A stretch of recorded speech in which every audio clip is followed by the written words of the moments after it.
Congolais, Congolaises, chers compatriotes, bonjour. Pourquoi avons-nous besoin de la tenue d'une conférence nationale souveraine au Congo? Notre sujet du jour s'intitule « Pourquoi avons-nous besoin de la tenue d'une conférence nationale souveraine au Congo ?» Tout d'abord, la conférence nationale souveraine est une thérapie qui aura pour mission de prendre soin des Congolais victimes de la barbarie de Sassou Nguesso dans le Poul et ailleurs. La conférence nationale souveraine est une thérapie pour soigner notre pays. La conférence nationale souveraine est une thérapie qui fera le bilan du malade Congo. Il va faire le bilan aussi de la gestion de Sassou Nguesso depuis la conférence nationale jusqu'à nos jours. Bien sûr, chacun de nous a son point de vue, a sa façon de voir. Chacun de nous a son point de vue sur le type de dialogue qu'il nous faut au Congo pour sauver notre présent et l'avenir de nos enfants. Tout un chacun a sa petite idée concernant le dialogue. Certains évoquent même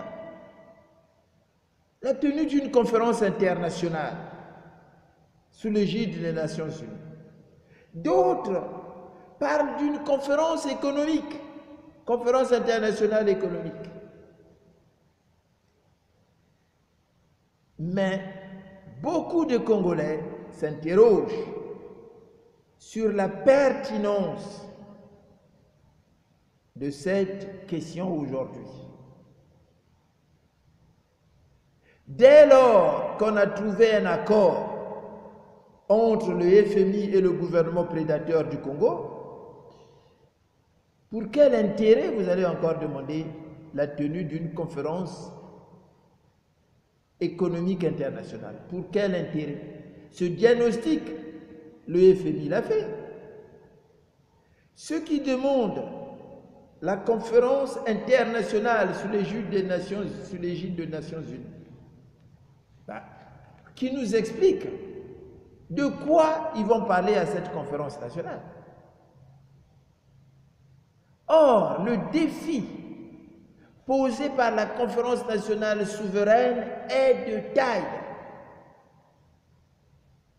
car il s'agit bien d'une thérapie à la fois du pays et des populations victimes dans tout le pays. Au-delà des mots, c'est le Congo que nous devons faire exister en faisant le bilan des années Sassou et de ceux qui l'ont précédé depuis la conférence nationale. C'est le Congo que nous allons faire exister en dénonçant tout ce que Sassou Nguesso a fait comme crime contre l'humanité.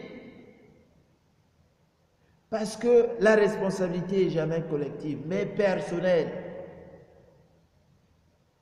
La conférence nationale souveraine BIS s'occupera de la santé mentale des Congolais. Des Congolais qui ont subi la barbarie de Sassou Nguesso, en leur donnant la parole pour libérer leur conscience. La conférence nationale souveraine est importante parce que c'est un défi qui va relever. C'est un défi. C'est cela qu'il s'agit. C'est un défi de santé publique pour nos parents, pour nos mamans qui ont été violées, pour ceux des maisons qu'on a détruites, pour des arbres qu'on a coupés, pour des vies qu'on a brisées. Beaucoup de gens sont traumatisés du nord au sud. Pour nos militaires qui ont été victimes de guet-apens, des agents de Sassou dans le pool. La conférence nationale, c'est un défi de santé publique, car elle vise à une meilleure prise en compte des Congolais pour un meilleur vivre ensemble et pour vivifier l'unité nationale du nord au sud, sans exception aucune. Cruel paradoxe que de constater que le docteur Ngitoukulu ne puisse pas demander la tenue d'une conférence nationale souveraine bis au Congo. Lui qui est médecin, il le sait que la verbalisation, c'est un soin non médicamenteux qui aide à soulager les victimes des traumatismes. Par exemple, ceux qui ont vécu des atrocités dans le pool. Même M. Mboukadia, marié à une blanche qui a fait la santé, je ne sais pas si sa femme est à la retraite aujourd'hui. Mboukadia n'arrive pas à comprendre le bienfait de la tenue d'une conférence nationale souveraine. Peut-être c'est parce qu'ils vivent en France. Ils n'ont jamais connu les atrocités que les autres ont vécues au pays. Ils sont là au chaud, ils mangent leur gésier, voilà, ils sont là, donc ils ne comprennent pas le défi qui est derrière la conférence nationale souveraine. Quant à l'opposition de l'intérieur, les parfaits Kolela, les Madame Ounari, les Mathias Nzon, les Tsatima Biala, les Bouaou, tous ces opposants ont trompe-l'œil. Quant à eux, nous n'arrivons pas à comprendre pourquoi, par exemple, Tsatima Biala n'arrive pas à mettre le mot conférence nationale souveraine bis dans sa bouche. Il a été incapable de sortir ce terme dans sa bouche lorsqu'il avait fait une conférence de presse disant qu'il n'allait pas assister au dialogue lancé par Martin Berry. Mais c'était l'occasion de dire les choses. Mais il a sorti des propos alambiqués, des propos difficiles à comprendre. Nous voulons le dialogue proposé par Sassou, où toutes les forces vives du pays doivent participer. Mais dans l'histoire du Congo, du monopartisme jusqu'à la conférence nationale souveraine, jusqu'à nos jours, mais on a toujours fait des conférences nationales. C'est les conférences nationales souveraines. C'est les conférences nationales qui rassemblaient toutes les forces vives du pays. La dernière conférence nationale souveraine a rassemblé toutes les forces vives du pays. Dans d'autres pays, par exemple, des pays comme la France, lorsqu'il y a des crises, ils font des Grenelles. Mais nous, dans notre culture, c'est des conférences nationales qu'on a toujours organisées. Et la dernière, la conférence nationale souveraine, a apporté une lumière, même si Sassou Nguesso est venu, avec l'appui de l'étranger, abroger unilatéralement le consensus qui était sorti de la conférence nationale souveraine. Seule la conférence nationale souveraine prendra soin des Congolais et du Congo. Par la libération de la parole, elle donnera un soin non médicamenteux à ceux qui ont été violés dans le pôle, à ceux qui ont tout perdu, à ceux qui ont perdu des parents, à tous ceux qui sont traumatisés. Parce que la conférence nationale, c'est une tribune où chacun viendra dire ce qui lui fait mal au cœur, ce qui le traumatise. Et l'État doit indemniser toutes ces victimes. C'est ça l'objectif de la conférence nationale souveraine. Des gens comme le général Moukoko, victimes de l'intolérance d'une machination politique, qui se retrouvent aujourd'hui en prison, viendront dire « Pourquoi vous m'avez arrêté ?» Monsieur Mboukadia, qu'on a condamné à 20 ans, c'est à la conférence nationale souveraine qui va dire « Pourquoi ça ?» Et toute la conférence dira « Plus jamais ça dans notre pays ». Mais pourquoi ces gens-là ne voient pas l'utilité de la conférence nationale souveraine? Pourquoi ils nous parlent de la conférence internationale sous l'égide des Nations Unies?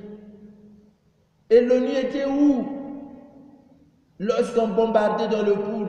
L'ONU était où lorsque Sassou a mis les disparus de but dans des conteneurs? L'ONU était où? Le problème congolais, c'est aux Congolais de le régler. Mais nous le réglerons à la conférence nationale souveraine bis. Les Congolais, les yeux dans les yeux, on va se regarder, on va se dire des vérités. C'est ça qu'on veut. C'est ça qu'on veut. Congolais, Congolaises, chers compatriotes, le dialogue le plus adapté, c'est la conférence nationale souveraine bis. Nous appelons le peuple congolais à demander la tenue d'une conférence nationale souveraine bis au Congo. Prenons conscience et réveillons-nous. Sauvons le Congo, sauvons les Congolais. Voilà bien de quoi il est question lorsque nous appelons à la conférence nationale souveraine bis. Il y a plus d'avantages que d'inconvénients en demandant la conférence nationale souveraine bis. Congolais, Congolaises, chers compatriotes, n'oublions pas, 3 atouts conduisent à la reconduction de Sassou Nguesso. 3 atouts conduiront aussi à la passation du pouvoir entre Sassou et son fils. Je peux les citer. Il y a d'abord la commission électorale indépendante, la commission qui pilote le processus électoral au Congo, est toujours sous le contrôle du pouvoir et n'a toujours pas d'indépendance.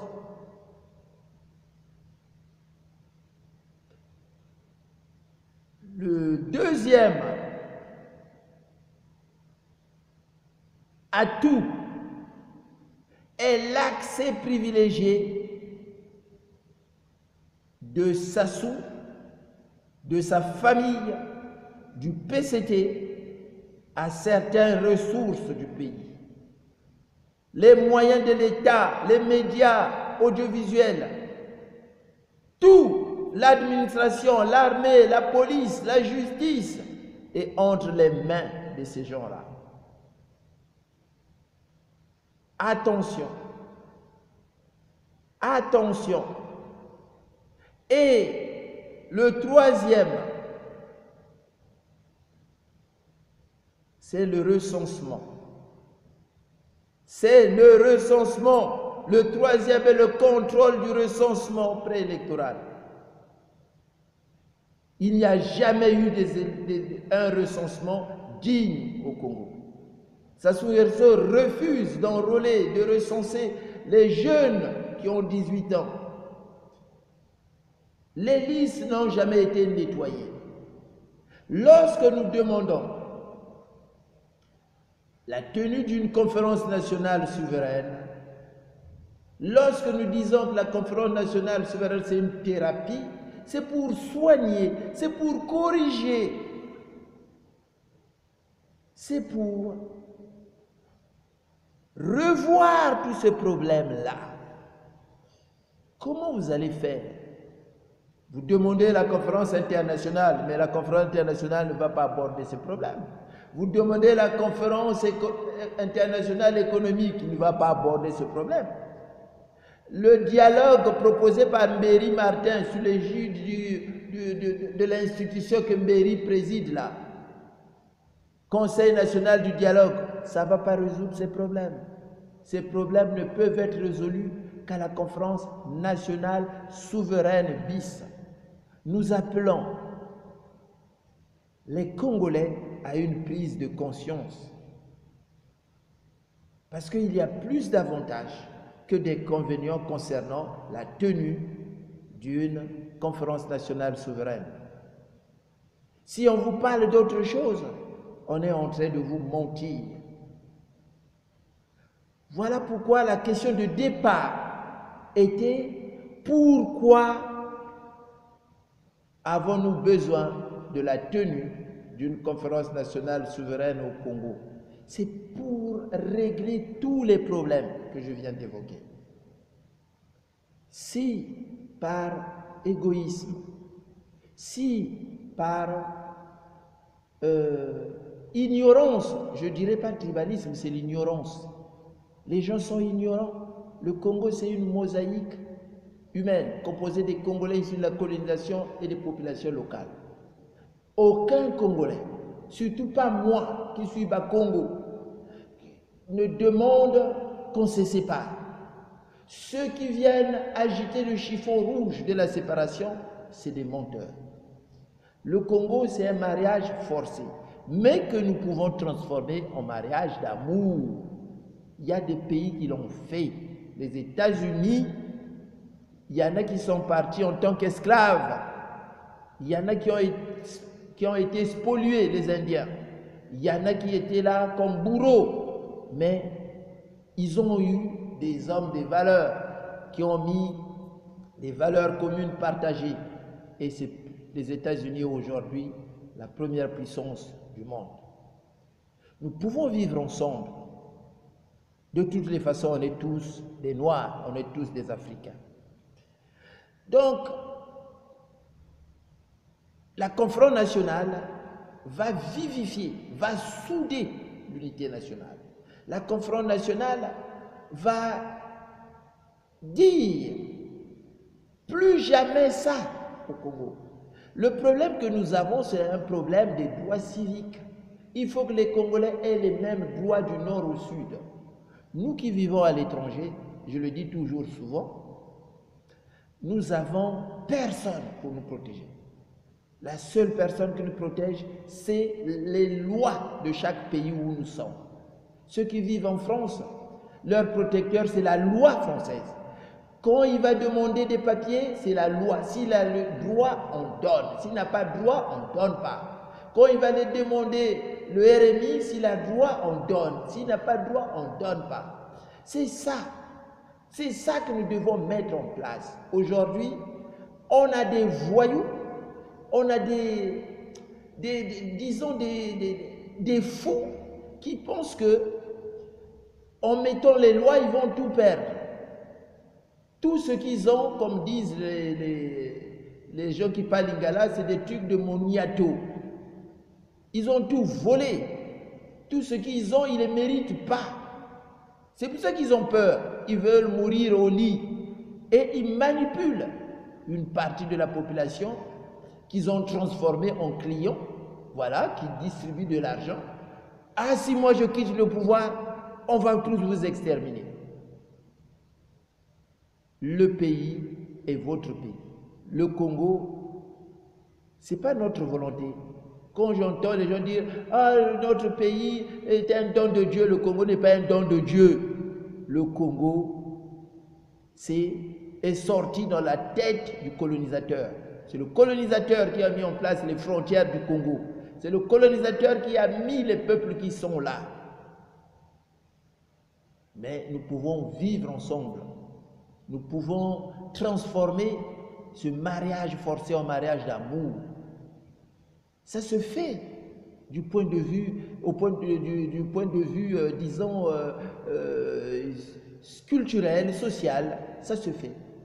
Les gens se marient, il y a des mariages intercommunautaires qui se sont faits. Voilà, il y a des noms d'Afrique de l'Ouest qui sont chez nous, il y a des noms dahoméens qui sont chez nous, il y a des noms Sarah, tchadjiens qui sont chez nous, il y a des noms Ngombe, Mongo, Tétéla de la RDC qui sont chez nous. Voyez, donc tout peut se faire. Les ethnies du Congo, c'est que des mosaïques, des vilis. Vous avez des vilis qui s'appellent Fal. Vous avez des vilis qui ont des noms dahoméens, guinéens, sénégalais. Voilà. Vous avez des Lari qui ont des noms sénégalais, des Mboshi, ainsi de suite, des Bembe qui ont des noms sénégalais, les Tamba Tamba, c'est des noms sénégalais ça. Des Ngoïla, c'est des noms sénégalais. Cheikh Anta Diop le dit bien. Et vous les avez partout, les noms des Sassou Nguesso, c'est des noms ouest-africains. Mais vous avez ces noms-là chez nous. Donc, personne ne veut le départ de personne. Personne ne va chasser personne. Nous sommes tous victimes. Nous devons bâtir l'unité pour montrer au colonisateur, pour lui dire plus jamais ça. On est...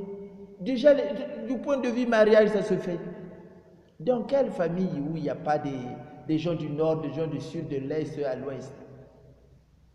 Donc, mettons en place une nation qui fonctionnera à partir des valeurs, à partir des normes, à partir des lois. Voilà. Donc, si la balle est de notre côté, nous devons tous demander la tenue d'une conférence nationale souveraine bis.